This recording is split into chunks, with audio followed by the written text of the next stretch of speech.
Well, thank you so much, Kevin Mutai from County 001. Right now we are in County 034, and you're asking what is happening here.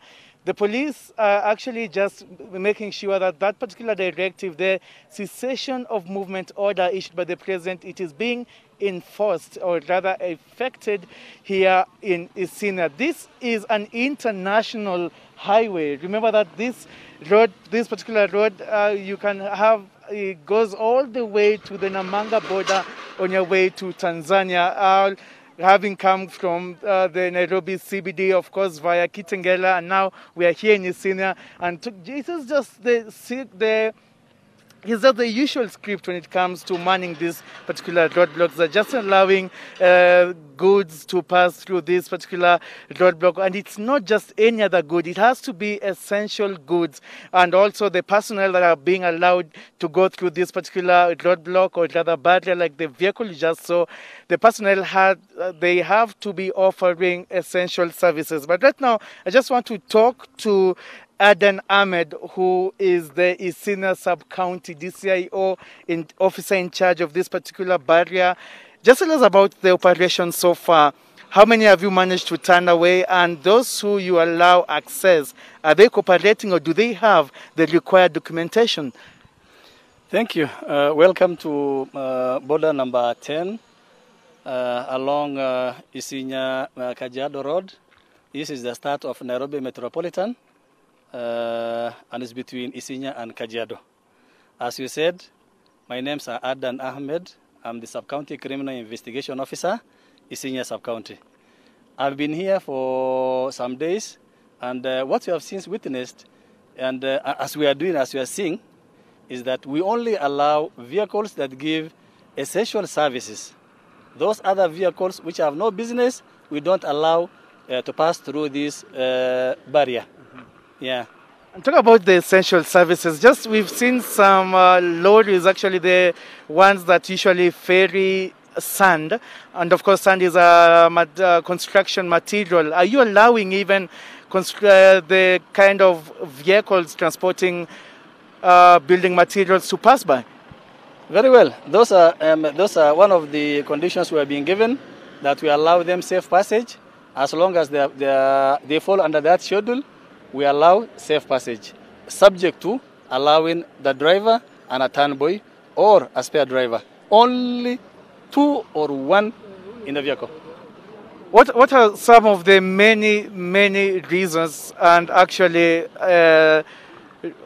or if I can put it, excuses that people are putting in terms of those who are wanting to? What's interesting, this particular vehicle actually looks like it actually, a lot of times we see it being used by ODM leader Raila Odinga, if I'm not wrong. And this particular vehicle, we're not sure if the ODM leader is actually inside of this particular vehicle, but this vehicle actually, not once, not twice, but in very many occasions, it actually transports the ODM leader, that is Raila Odinga. Of course, as at now, we are not yet sure if Raila himself is in this particular. If we just, okay, that vehicle has gone. But actually, this we can confirm that this is the vehicle that usually transports ODM leader Raila Odinga. But just to go back, in terms of the many excuses people are giving, or rather motorists are giving, passing through this particular barrier, some of them are saying they're going to, pick sick persons and all that. What are some of the other reasons that they are giving for them to pass here? Actually, as I said, we only allow the essential services to pass through this border, and those are instructions we are having, and we're effecting to the letter. As per the vehicle you said, we have just seen. We don't know who is the owner, but as long as it is compliant, 1 person or 1 driver, and it has an immediate need, is only when we allow. Otherwise, we don't allow any person.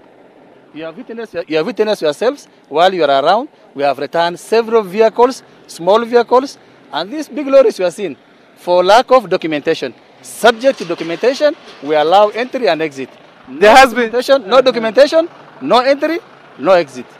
No exit. But a lot of some border riders actually, and pedestrians alike, are attempting to use some of the shortcuts just to avoid this particular barrier. Have you encountered such occurrences them, border borders using the panel routes and the shortcuts within Isinya, other entry points other than the highway?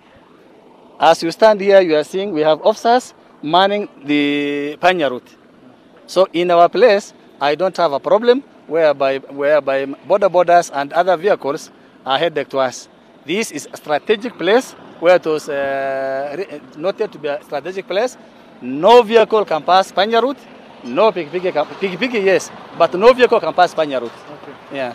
Thank you so much. That has been Eden Ahmed in charge of this particular roadblock in Isinya. This is a very strategic exit and entry point, because from here you go all the way to the Namanga border. That is a very vital point because it is neighboring both Tanzania and Kenya. And according to Aden Ahmed, they're just allowing any kind of good just to pass by, and it has to be essential services for those who want to go through this particular roadblock. It is not just happening here in Isinya, it is happening around the Nairobi Metropolitan Area as directed by the head of state. It is now a week since this particular exercise starting, meaning that we have about 13 days to go in line with the 21-day cessation of movement order as directed and gazetted by the government.